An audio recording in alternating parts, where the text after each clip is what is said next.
नमस्कार, सादर प्रणाम।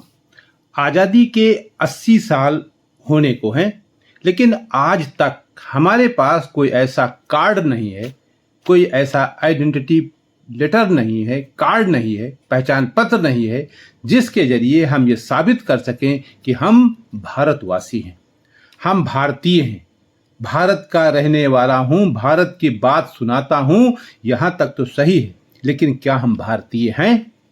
इस बात का सबूत हमारे पास कोई नहीं है। क्यों नहीं है? ये काम सरकार का है कि वो बताए कि क्यों नहीं है।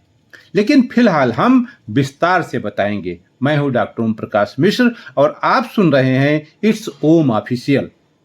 आप कहेंगे कि हमारे पास सबसे महत्वपूर्ण डॉक्यूमेंट पासपोर्ट है, लेकिन सरकार का कहना है कि ये तो विदेश यात्रा का एक डॉक्यूमेंट है, आपके नागरिक होने का पहचान पत्र नहीं। आप कहेंगे कि भारत में जिसके पास वोट डालने का अधिकार है वो भारतवासी है। सरकार कहेगी ये तो वोट डालने का अधिकार पत्र है, नागरिकता का प्रमाण पत्र नहीं है।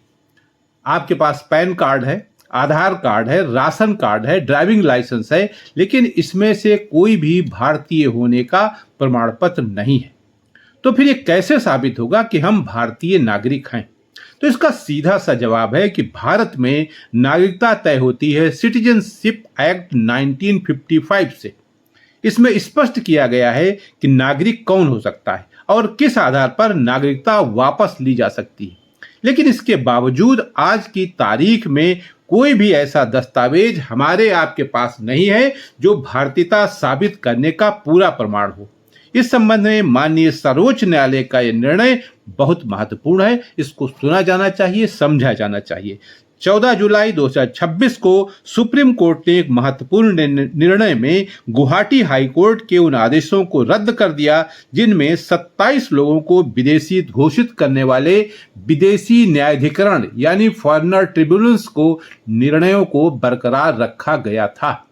सुप्रीम कोर्ट ने कहा किसी व्यक्ति की नागरिकता या उसे विदेशी घोषित करने का निर्णय केवल निष्पक्ष, कानूनी और तर्कसंगत प्रक्रिया यानी fair, lawful and reasonable process के आधार पर ही किया जा सकता है। हल्ला मल्ला में नहीं, इधर उधर में नहीं। अब आइए ये जान लें कि वास्तव में मामला था क्या। हम सब जानते हैं कि असम में विदेशी नागरिकों की पहचान के लिए फॉरेनर्स ट्रिब्यूनल्स कार्य करते हैं। इन ट्रिब्यूनल्स ने 27 व्यक्तियों को विदेशी घोषित किया था।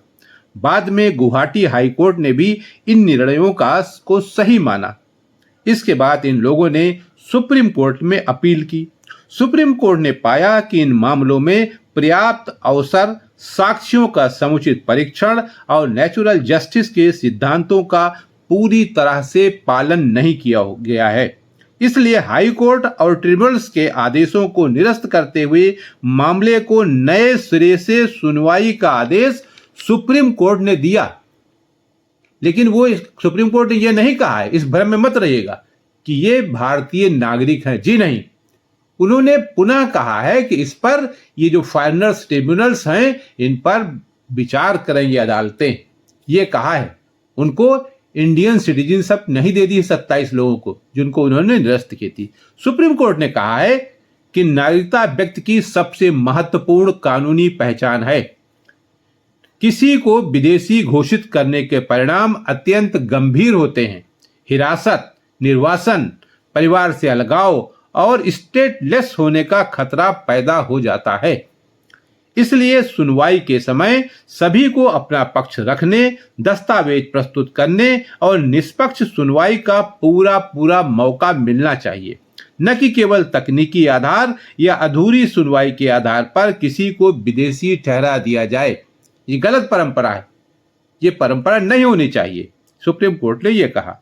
मेरे हिसाब से निर्णय केवल 27 व्यक्तियों तक सीमित नहीं है। इसका प्रभाव भविष्य के सभी नागरिकता विवादों पर पड़ सकता है।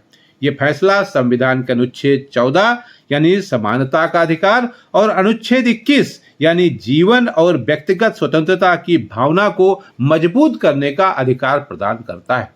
सुप्रीम कोर्ट का यह निर्णय भारतीय न्याय व्यवस्था का एक महत्वपूर्ण सिद्धांत दोहराता है, जिसमें कहा गया है कि न्याय केवल होना ही नहीं चाहिए बल्कि होते हुए दिखना भी चाहिए।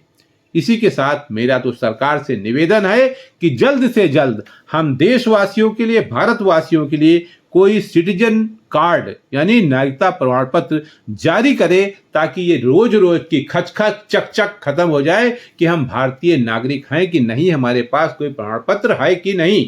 आज के लिए इतना ही। नमस्कार।